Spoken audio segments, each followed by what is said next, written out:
하나님께서 허락하신 이스라엘 땅 반석 위에 올려놓는 그런 과정을 오늘 본문을 통해서 알게 됩니다. 사방의 적들과 싸우게 되죠. 하나님께서 아브라함에게 땅을 주시겠다라고 약속하셨고 그 땅에 대한 약속이 여호수아 때에 이루어지게 됩니다.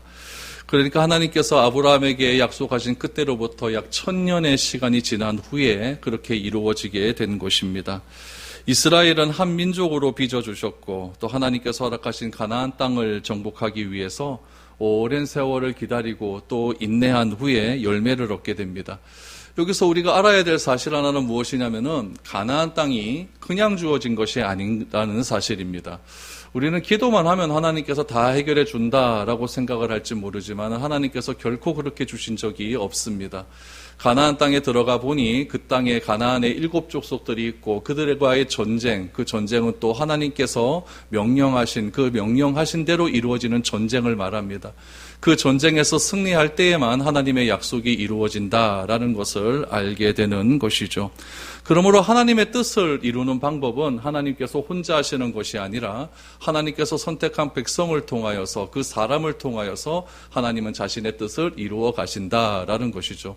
그런 의미에서 본다면 우리 하나님의 뜻대로 부름을 받은 이 자리에 모인 여러분들은 하나님의 뜻을 이루는 참으로 귀한 존재들입니다. 그러므로 내가 하나님께서 왜 이 땅에 나를 보내어 주시고 이 교회에 왜 나를 보내어 주셨고 직장 가운데 왜 나를 살게 하시고 왜 지금까지 나를 하나님께서 이 땅 가운데 존재하게 하셨는가라고 하는 그 분명한 의미를 알게 될 때에 우리는 하나님의 뜻을 이루어가는 참으로 복된 삶을 살 수 있게 되는 것입니다. 가나안 정복 전쟁을 했지만 이스라엘은 완전히 가나안 땅을 다 빼앗지는 못했습니다. 사사기 1장부터 나오는 이야기들을 보면은 이스라엘 백성들이 가나안 땅에서 어떻게 보면 실패를 했다라는 것을 알게 되죠. 수많은 사람들을 내버려 두는 그런 일들이 일어나게 되었습니다. 특별히 여부수 족속이 살고 있었던 예루살렘을 이스라엘 백성들이 빼앗지를 못하고 있다가 결국 다윗 왕 시대 때 통일 이스라엘 왕국이 되고 난 뒤에 수도를 정하게 될 때에 다윗에 의해 우리 예루살렘을 빼앗게 되었다는 것을 우리가 알게 되었습니다. 가나안에 살기는 살아도 참된 평화를 알지 못했던 그런 이스라엘 민족들, 그 민족들이 다윗을 왕으로 세우고 난 뒤에 이제는 다윗을 통해 진정한 샬롬, 평화를 맛보게 되었다라고 하는 그런 놀라운 은혜가 오늘 본문에 나타납니다. 그러나 주목해야 될 것은 무엇이냐면은 하나님께서 다윗을 왕으로 세워주셨고 왕도 그냥 왕이 아니라 통일 이스라엘을 왕으로 세워주셨고 이스라엘이 비로소 샬롬의 은혜를 경험했다라고 한다면은 참으로 그 주변의 국가의 이방 민족들이 다 와서 다윗에게 항복하면서 이제 더 이상 당신들의 나라하고는 전쟁하지 않겠다라고 하는 무슨 협약을 맺을 것 같은데 오늘 본문에 보면 계속 전쟁하는 이야기가 나오게 됩니다. 전쟁의 이야기가 나오고 전쟁을 통해서 사람이 죽고 또 그 전쟁에 죽은 사람을 통해서 다윗이 승리를 얻게 되었다라는 것이죠. 오늘 그 이야기에 담긴 의미가 무엇인지를 여러분들과 한번 생각해 보려고 합니다. 그래서 우리들도 수많은 전쟁 가운데 살아갑니다. 우리가 총 들고 칼 들고 싸워야 전쟁이겠습니까? 하루하루 살아가는 것이 다 삶의 전쟁이고 무엇인가 선택하는 것이 다 삶의 전쟁이고 결정하는 것이 다 삶의 전쟁 아니겠습니까? 그러한 전쟁, 그런 내부의 전쟁을 우리가 어떻게 이겨서 우리 삶 가운데도 다윗에게 주었던 샬롬의 은혜를 경험할 수 있을지 오늘 여러분들과 한번 생각해 보았으면 좋겠습니다. 우리 1절 말씀 먼저 보시죠. 그 후에 다윗이 블레셋 사람들을 쳐서 항복을 받고 블레셋 사람들의 손에서 메덱 암마를 빼앗으니라 라고 말합니다. 이스라엘과 적대 관계에 있었던 나라는 블레셋 땅이죠. 지금 이스라엘과 전쟁을 하고 있는 팔레스타인 그 지역이 바로 블레셋이 살고 있었던 그 땅입니다. 어느 나라도 이스라엘에게 항복하지 않았습니다. 다윗은 주변의 적들과 싸워 이겼다는 이야기죠. 그런데 다윗이 왕위에 오른 이후에도 블레셋과는 여러분 전쟁을 2번이나 했어요. 2번이나 하고 다 승리를 했죠. 그럼에도 불구하고 블레셋이 포기를 하지 않습니다. 결국은 어떻게 되었느냐? 다윗이 블레셋 사람들을 쳐서 항복을 받고 오늘 또 재미있는 표현 하나 나오는데 메덱 암마를 빼앗았다라고 나오고 있습니다. 메덱 암마라고 하는 것은 무슨 뜻이냐면 어머니의 품, 어머니의 둘레라고 하는 그런 뜻을 가지고 있죠. 블레셋은 한 국가가 아니라 연방 도시입니다. 그래서 5개의 도시가 하나로 이루어진 그런 국가를 뜻하는 것이죠. 그래서 평상시에는 개별적으로 존재하다가 어떤 큰 어려움이 있을 때는 그 5개의 국가가 하나로 연합을 해서 그렇게 전쟁을 하는 그런 국가였습니다. 그 5개의 도시 중에서 가장 강력한 힘을 가지고 있었던 도시가 어떤 도시였냐면은 가드라는 도시죠. 가드 사람, 골리앗 이런 것도 나오지 않습니까? 가드라는 도시였는데 그 가드가 나머지 4개를 거의 다스리고 있다라고 보아도 무방할 정도입니다. 그러니까 가드가 어머니와 같은 위치를 차지하는 거죠. 어머니와 같이 나머지 4개의 나라를 다 감싸고 있다는 이야기예요. 그렇다면 이 가드를 메덱 암바라고 했는데 그 메덱 암바를 빼앗았다라고 하는 것은 5개의 도시 국가 중에서 가장 강한 가드가 다윗에 의해서 점령이 되었다는 의미이고 그 점령이 되었다는 의미는 무슨 의미겠습니까? 나머지 4개의 성읍 가사, 아스돗, 아스글론, 에그론 또한 다윗의 품에 들어오게 되었다. 그러니까 블레셋을 완전히 정복했다라고 하는 표현을 메덱 암마를 빼앗았다라고 이렇게 이야기를 합니다. 다윗과 제일 껄끄러웠던 그런 국가 블레셋이 다윗의 수중에 들어왔습니다. 사해 동쪽에 있는 모압은 또 어떠했겠습니까? 모압을 한번 보시죠. 2절입니다. 모압을 정복한 기록이 나옵니다. 다윗이 또 모압을 쳐서 그들로 땅에 엎드리게 하고 줄로 재어 그 2줄 길이의 사람을 죽이고 한 줄 길이의 사람은 살리니 모압 사람들이 다윗의 종들이 되어 조공을 드리니라 라고 말합니다. 모압에게는 굉장히 혹독하게 그 대가를 치렀습니다. 땅에 줄을 요 정도 긋는 거죠. 한 1m, 한번 1m 정도 긋는 거죠. 긋고 난 다음에 요 줄의 2배 된다. 2배가 된다. 그러니까 2배까지는 안 되겠네요. 한 50cm, 한 70cm 되면 되겠네요. 그 정도 길을 걸어놓고 요게 2배가 넘는 남자들은 죽이는 겁니다. 그리고 그 2배에 못 미치는 사람들은 그냥 살려두는 거죠. 그럼 2배가 넘는 남자들은 어떤 남자겠습니까? 전쟁에 나와서 싸울 수 있는 사람들이란 얘기예요. 그러니까 다윗은 모압을 진멸할 때는 어떻게 했느냐? 전쟁에 나서 싸울 수 있는 좀 등치가 있는 그런 사람들, 싸울 수 있는 사람들을 다 죽였다는 이야기죠. 소년과 노약자만 남겨두었다라는 것이죠. 이렇게 해서 기록에 보니까 모압의 남자 한 3분의 2가 죽었다고 하는 그런 기록도 나와 있습니다. 모압에서 이렇게 혹독하게 한 이유는 무엇이겠습니까? 요거는 전에 내려오는 전승입니다. 성경에는 나와 있지 않고 전승에 보면 어떤 내용들이 있냐면은 다윗이 사울의 그런 뒤를 막 쫓김을 당하는 광야 생활을 할 때에 어머니 아버지가 베들레헴에 있지 않습니까? 그 어머니 아버지가 되게 걸리는 거예요. 그래서 어머니 아버지를 어디다가 잠깐 모압 땅에다 모셔놨어요.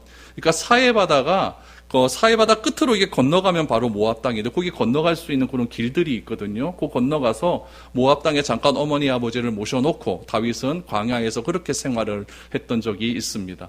그랬는데 모압 왕이 부모님을 죽였다라고 하는 그런 전승들이 있어요. 그래서 다윗이 그 부모에 대한 원수를 갚기 위해서 이렇게 좀 심락하게 모압 사람을 처단했다라고 하는 그런 전승도 있는데 아무튼 전승은 전승일 뿐 성경에는 기록되어 있지 않지만 그런 것들은 다 구전으로 내려오는 이야기겠고요. 아무튼 모압은 굉장히 강도 높게 이렇게 다윗이 처단을 해서 남자들의 씨를 완전히 말려버리는 그런 일들이 있었습니다.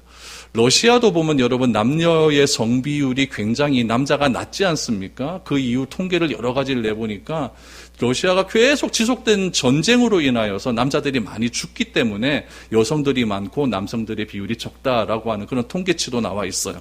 그러니까 오늘 본문에도 보니까 모압 사람들이 남자가 다 죽다는 것은 그 민족이 굉장히 위태로운 그런 지경에 처해 있다라는 것을 알게 되는 것이죠. 북쪽에 있는 레바논 산지에 있는 소바 왕국은 어떻겠습니까? 소바 왕에 대한 이야기가 3절 4절에 나옵니다. 르훔의 아들 소바 왕 하닷 에셀이 자기 권세를 회복하려고 유브라데 강으로 갈 때에 다윗이 그를 쳐서 그에게서 마병 1,700명과 보병 2만 명을 사로잡고 병거 100대의 말만 남기고 다윗이 그 외의 병거의 말은 다 발에 힘줄을 끊었더니 라고 말합니다. 여러분, 소바라고 하는 나라는 이스라엘 북쪽에 가면 레바논, 시리아 이렇게 들어가 있지 않습니까? 그러니까 그 이스라엘 북쪽에 있는 나라예요. 이스라엘 북쪽에 있는 나라가 유브라데 강이라고 하면 동쪽으로 메소포타미아 지명으로 걸어 넘어갔다는 이야기고, 그 거리가 여러분 거의 한 5,000km 이상 되는 아주 먼 거리입니다. 그까지 갈 때에, 그렇게 갈 때에라고 했죠. 그렇게 침략하러 갈 때에 다윗이 하닷 에셀의 군대를 물리쳤다라고 말을 합니다. 그런데 이 물리치는 과정을 보시면 마병 1,700명과 보병 2만 명을 포로로 사로잡았다라고 말을 합니다. 마병이라고 하는 것은 말을 타거나 마차를 탈 수 있는 그런 사람들, 보병이라는 것은 지상군들 아니겠습니까? 그리고 병거 100대의 말만 남기고 그 외의 모든 말에 힘줄을 끊었다라는 이야기죠. 여러분, 이것은 다윗이 정말 어리석은 일이에요. 우리 생각으로 보면 굉장히 어리석은 이야기죠. 마병이 여러분 1,700명을 내가 얻었다, 포로로 잡았다라고 하는 것은 이 나라의 마병, 그러니까 마차가 그 정도 있었다는 이야기예요. 있었다는 이야기인데 병거 100대만 남기고 1,600대 이상을 다 없앴다고 하는 것은 굉장히 보면은 어리석은 일이죠. 그러나 여러분, 이렇게 한 이야기를 왜 다윗이 이렇게 했을까요? 그것이 중요한 것 아니겠습니까? 우리가 산술적으로 생각해서는 굉장히 어리석은 일인 다윗은 왜 이렇게 행동을 했을까? 그 이야기가 신명기 말씀에 나오죠. 신명기에 보면은 하나님께서 왕을 뽑을 때 기준이 나와요. 기준이 나오는데 왕이 지켜야 될 기준 중에서 병거를 너무 많이 두지 말아라 라고 하는 기준이 나옵니다. 그 당시에 병거, 말의 최고의 상국은 어디냐면은 애굽입니다. 그러니까 이스라엘이 무슨 일만 상관없으면 하면 자꾸 애굽을 의지하지 않습니까? 북이스라엘이 아수르의 침략을 받아서 점령을 당할 때도 북이스라엘이 그냥 끝나면 되는 거예요. 끝나면 되는 자꾸 애굽을 의지하다가 완전히 다 망하지 않습니까? 그러니까 이스라엘의 자꾸 이게 잘못된 관습은 무엇이냐면은 어려운 일이 있을 때 하나님을 의존하기보다는 주변의 나라를 자꾸 의지한다느냐. 특별히 애굽을 너무 의지하거든요. 그렇기 때문에 하나님께서는 말을 너무 많이 두지 말아라 라고 하는 그런 기준점을 만들어 놓으셨는데 다윗은 그 기준점, 율법을 알고 있었다는 이야기죠. 그래서 마병을 많이 두지 않았다라고 하는 그런 기록이 오늘 본문을 통해서 알 수가 있는 것이죠. 그러므로 여러분, 이렇게 다윗이 했다라고 하는 것은 그 앞전에 사울 왕과는 너무나 차이가 있는 이야기예요. 사울 왕은 아말렉과의 전투에서 다 진멸하라고 했는데 하나님께 뭘 드리겠다고 좋은 거 감춰놓지 않습니까? 내 거 하겠다고. 그러나 다윗은 그렇게 하지 않았어요. 다윗은 병고로 인하여서 내 국력이 더 상승될 수는 있지만 그렇게 이 나라를 다스리는 것이 아니라, 이 나라는 눈에 보이는 나라는 바로 왕은 나지만은 실질적인 왕은 하나님이라고 하는 그런 분명한 믿음이 있었기 때문에 눈에 보이는 군사력을 의지하지 않았다라는 것을 알 수 있게 되는 것이죠. 그러니까 다윗이 추구하는 나라는 여러분 굉장히 신정국가라는 것을 알 수가 있어요.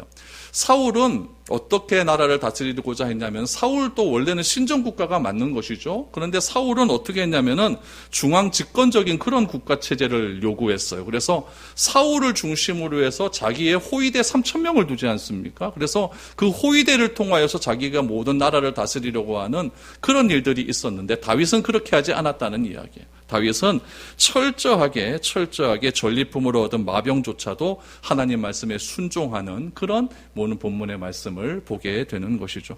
이 과정을 잘 보셔야 됩니다. 블레셋은 어떻게 죽이고 모압은 어떻게 했고 위에 레바논에 있는 소바 왕은 어떻게 했는가. 중요한 것은 여러분 오늘 6절의 말씀입니다. 5절 6절 한번 보시죠.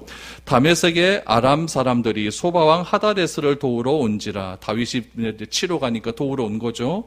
다윗이 아람 사람 22,000명을 죽이고 다윗이 다메섹 아람의 수비대를 두매 아람 사람이 다윗의 종이 되어 조공을 바치니라. 다윗이 어디로 가든지 여호와께서 이기게 하시니라 라고 말을 합니다. 아람 사람들이 다윗과 전쟁 중인 소바왕 하다데스를 돕기 위해서 군대를 파견했죠. 그랬더니 아람 사람들도 22,000명이 다윗에게 패배해 다윗의 종이 되었다. 이렇게 기록이 나옵니다.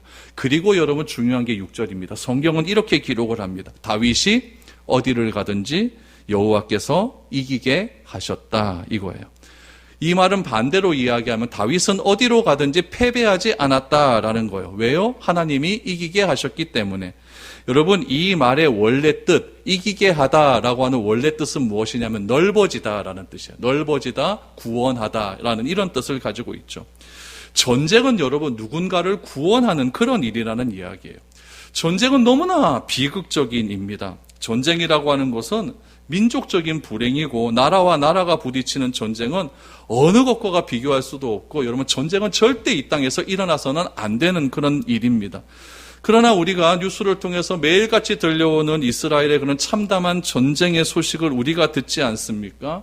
집단으로 사람이 죽고 병원에 폭탄이 떨어져서 그 아주 무고한 사람들이 다 죽어져가는 그런 일들이 있어요.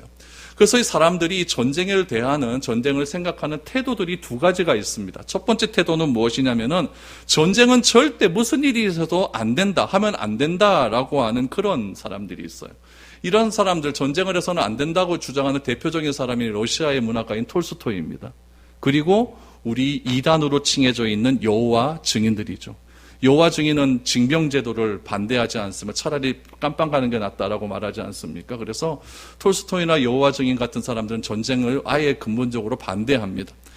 반대의 이야기를 하는 사람이 있어요. 전쟁은 국가의 이상을 실현시켜주는 아주 중요한 그 수단으로 보는 사람들이 있습니다. 전쟁의 정당성을 말하는 사람이죠. 독일의 철학자인 헤겔과 같은 사람은 전쟁은 반드시 필요하다라고 말을 합니다.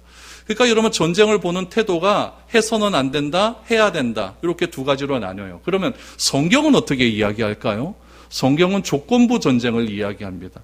그 조건부 전쟁이 무엇이냐면 하나님이 허락하시는 전쟁은 해야 된다라고 말을 하고 있는 것이죠. 왜 해야 될까요? 그 전쟁을 통하여서 하나님이 이루고자 하는 목적을 이루기 위함이다라는 이야기죠. 그래서 하나님 나라를 위한 공의의 전쟁은 하나님께서 허락하신다라는 이야기입니다. 다윗의 경우를 보죠. 다윗도 사무엘하 1장을 시작하면서 하나님께 질문합니다. 하나님 올라갈까요? 올라가라. 어떻게 할까요? 따라가라. 이기게 하시겠습니까? 내가 너에게 승리를 주겠다. 그러면 다윗이 갑니다. 다윗이 골리앗과의 전쟁 속에서도 어떻게 이야기합니까? 골리앗에게 하나님의 전쟁, 이 다윗과 골리앗과의 싸움을 무엇으로 정의하냐면은 이 전쟁은 하나님이 주시는 전쟁이다. 하나님이 함께하는 그런 전쟁이다라고 말을 하고 있어요. 그러니까 성경에서는 어쩔 수 없이 하나님의 목적과 하나님의 공의를 위한 전쟁은 필요하다라고 그렇게 이야기하고 있는 것이죠. 그럼 이런 전쟁이 대포 쏘고 칼로 싸우고 사람 죽이는 이런 전쟁만 우리에게 있느냐? 오늘 우리 한국 땅에는 나에게는 전쟁은 없느냐? 이게 더 중요한 것 아니겠습니까? 우리 안에도 여러분 끊임없이 전쟁은 있습니다. 갈등과 선택이라고 하는 그런 전쟁이죠. 둘 중에 하나를 선택하라는 거 얼마나 힘든 일이겠습니까? 무엇을 기준으로 내가 이 선택을 해야 되는가? 이 선택을 어떻게 해야만 하나님께서 기뻐하시는 선택이 될 수 있는가? 이것이 우리에게 주어지는 늘 언제나 갈등이고 숙제 아니겠습니까? 그러므로 오늘 6절 말씀이 그런 의미에서 중요하죠. 다윗은 어디로 가든지 하나님께서 이기게 하셨다. 다윗의 지경을 넓게 하시고 다윗을 구원하셨다라는 사실은 결국 무엇이냐면 다윗이라고 하는 그 한 사람의 정체성에 있는 거예요. 다윗은 어떤 사람이었기에 하나님께서 어디로 가든지 이기게 하셨는가? 이게 중요한 것 아니겠습니까? 다윗이 어디로 가든지 이기게 하셨다. 하나님의 사람을 이기게 하셨다라고 한다면 나도 하나님의 사람이 된다면 어디로 가든지 이기게 됩니다. 이것이 중요한 거예요. 나는 왜 갈등을 합니까? 나는 왜 자꾸 하나님의 말씀대로 선택하지 않고 자꾸 세상적인 조건에 맞추어서 그쪽으로 자꾸 내 시선이 돌아갈까요? 그것은 분명한 이유가 있겠죠. 내 생각 속에 하나님을 믿는다고 하지만 내 선택의 문제에서는 하나님은 별 상관없는 존재이기 때문에 그렇다는 이야기입니다. 중요한 것은 무엇이냐면은 내면의 적입니다. 바울의 고백처럼 바울은 뭐라고 이야기합니까? 시기와 분냄과 당짓는 것과 탐욕과 같은 적을 우리가 어떻게 이길 수가 있느냐 그렇게 이야기하고 있지 않습니까? 이런 일을 행하는 자는 하나님 나라를 유업으로 받을 수 없다라고 분명히 선언하고 있지 않습니까? 우리가 오늘도 살아가면서 얼마나 많은 시기와 질투 속에서 살아가고 있습니까? 얼마나 많은 경쟁 속에서 내가 그 피라미드 꼭대기에 올라가려고 하는 그런 경쟁 속에서 그렇게 하루하루를 살아가고 있었습니까? 그렇다면 그런 경쟁에서 이기는 것이 과연 하나님의 마음에 합당한 그런 삶이었을까요? 우리가 신앙을 가져야 되는 가장 근본적인 이유는 무엇이냐면 죽어서 천국 간다. 이거는 여러분 당연한 일이고 그것은 그건 미래의 일이고 오늘 하루의 삶을 어떻게 사는가가 더 치열할 것 아니겠습니까? 신앙을 가져야 되는 이유는 내 안에 있는 무수한 적들과 싸워 이기기 위함입니다. 다른 것 아닙니다. 어떻게 이길 수가 있습니까? 다윗을 어디로 가든지 여호와께서 이기게 하셨다고 한다면 나의 삶도 그런 삶이 되어야 된다는 이야기죠. 내 안의 적은 하나님만이 이길 수가 있는 거예요. 내가 무슨 짓을 해도 여러분 내 안에 있는 적은 이기질 못합니다. 내 안에 있는 적은 내 힘으로 이기려고 할 때 늘 언제나 패배할 수밖에 없지만 여러분 내 안에 있는 적은 하나님이 하시면 반드시 이기게 되어 있습니다. 내가 이기려고 하는 그런 마음을 바울은 뭐라고 이야기하냐면 선줄로 생각한 자는 넘어질까 조심하라 이렇게 경고하고 있는 거예요. 우리는 이 세상에 얼마나 많은 음란과 중독과 폭력과 부조리와 말할 수 없는 악이 있음을 우리는 경험하며 살아갑니다. 그러나 이런 모든 부조리들은 하나님께서 하시면 이기게 됩니다. 이 믿음이 우리에게 있어야 된다는 것이죠. 성경은 분명히 이야기합니다. 이기게 하신다. 그럼 나는 그거를 믿는 겁니다. 다른 게 없어요. 믿는 거죠. 우리는 사방에 있는 적들과 싸워서 이길 수 있다라고 하는 그 믿음으로 살아가는 것, 그것이 여러분 그리스도인이고 그렇게 살아가서 세상 사람들에게 밝은 빛을 비추는 것이 빛으로 삶을 살아가는 그리스도인의 정체성이라는 이야기죠. 그러면 여러분 내 안에 있는 적을 이길 수 있는 유일한 길은 여러분 십자가입니다. 왜 예수님께서 십자가라고 하는 그 저주받은 나무에서 죽을 수밖에 없었을까요? 다른 사람들은 다 저주받았다고 하지만 그것이 그 방법이 아니라고 하지만 하나님께서 그 방법이 아니라고 하는 세상의 지혜를 어리석게 만들어서 하나님의 지혜를 더 돋보이게 만들 수 있게 하시는 분이라는 이야기죠. 그러므로 우리의 선택의 기준이 비록 세상이 보기에 어리석은 기준이라 할지라도 그 기준이 하나님의 보시기에 합당한 맞는 기준이라고 믿음이 생기면 밀고 나가시면 됩니다. 그러면 여러분 오늘 6절의 말씀은 곧 나에게 주시는 말씀이 됩니다. 내가 어디를 가든지 하나님께서 이기게 하신다. 여러분 이 말씀이 여러분 삶 가운데 경험될 수 있기를 바랍니다. 이런 경험이 좀 있어야 신앙생활할 재미가 납니다. 얘가 예수를 평생 믿어도 뭐 이런 경험 한번 하지 못하고 그렇게 한다면은 굉장히 우리 신앙생활 자체가 화석화되어 버립니다. 굉장히 무미건조해 버리죠.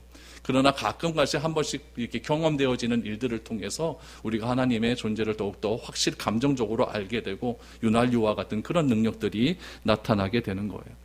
여러분 세상의 지혜도 뭐라고 이야기하냐면 치국평천하를 이야기할 때 치국평천하하면 된다라고 이야기하지 않아요. 수신제가를 먼저 이야기합니다. 내 안을 먼저 다스리고 내 안에 있는 가정을 먼저 다스려야만 치국평천하가 이루어진다고 세상도 그렇게 말하지 않습니까? 하물며 하나님의 지혜는 어떻겠습니까?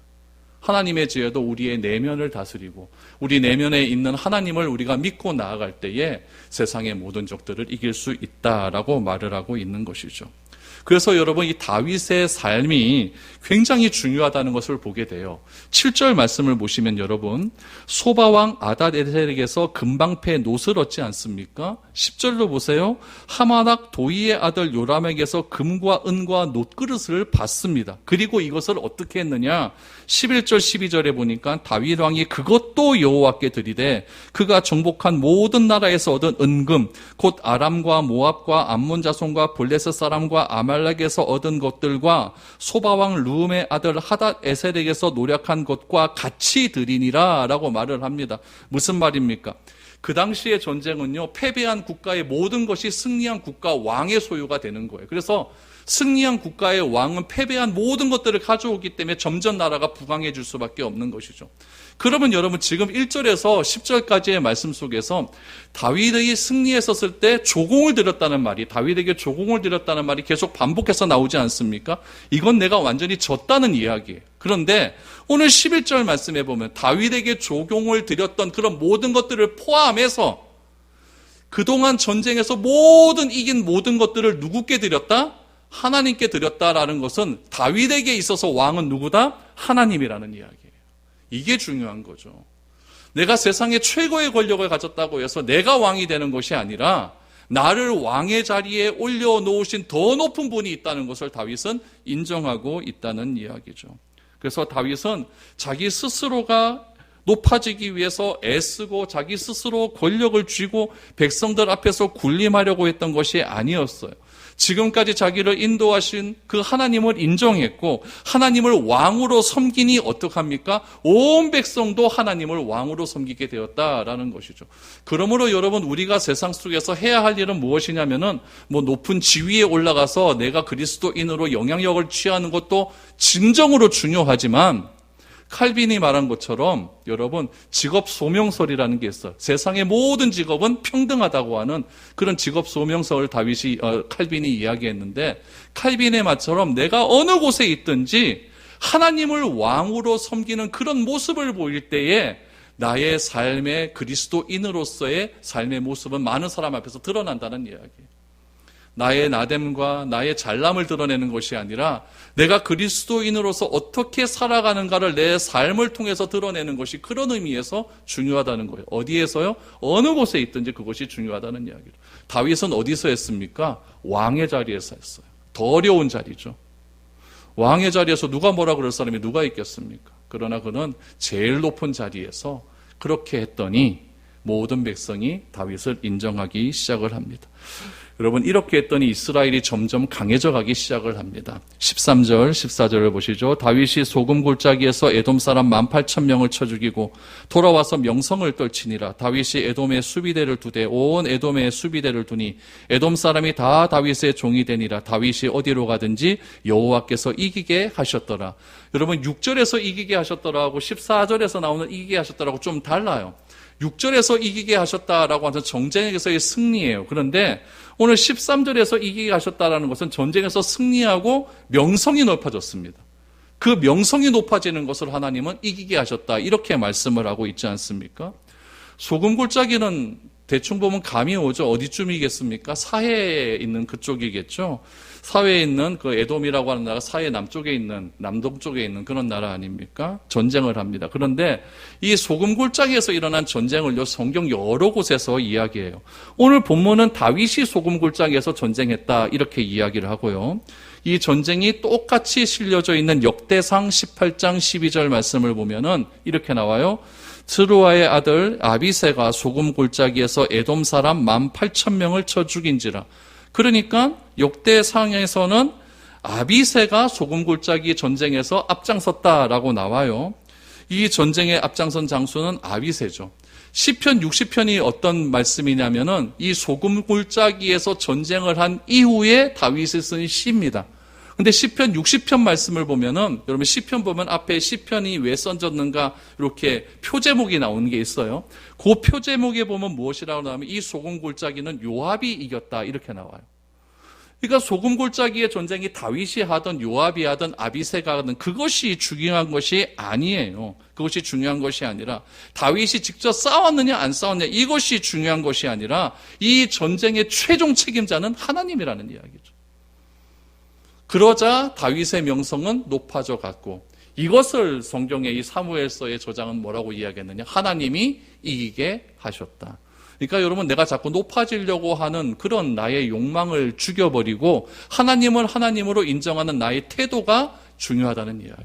그럴 때 하나님께서 나의 명성도 높아지게 하신다라고 말씀을 하고 있는 것이죠.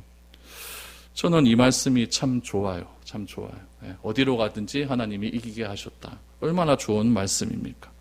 사무엘하 7장 8절 9절 보면 왜 하나님께서 이렇게 하셨는가가 분명하게 나와 있습니다. 사무엘하 7장 8절 9절을 보시죠. 그러므로 이제 내 종 다윗에게 이와 같이 말하라. 만군의 여호와께서 이와 같이 말씀하시기를 내가 너를 목장 곧 양을 따르는 데서 데려다가 내 백성 이스라엘의 주권자로 삼고 내가 가는 모든 곳에서 내가 너와 함께 있어 내 모든 원수를 내 앞에서 멸하였은즉 땅에서 위대한 자들이 이름같이 내 이름을 위대하게 만들어 주리라. 무슨 말씀입니까? 사무엘하 7장은 하나님과 다윗과의 언약의 다윗 언약이라고 불러지는 내용입니다. 그 언약 중에 하나가 무엇이냐? 네가 어디를 가든 내가 너를 이기게 하고 내 명성을 높게 하겠다. 그러니까 결국 다윗의 이름이 높아지고 다윗의 어디로 가든지 승리하게 하신 것은 하나님의 신실하심에 있는 거예요. 약속한 것 절대 어기지 않는 그 하나님의 신실하심.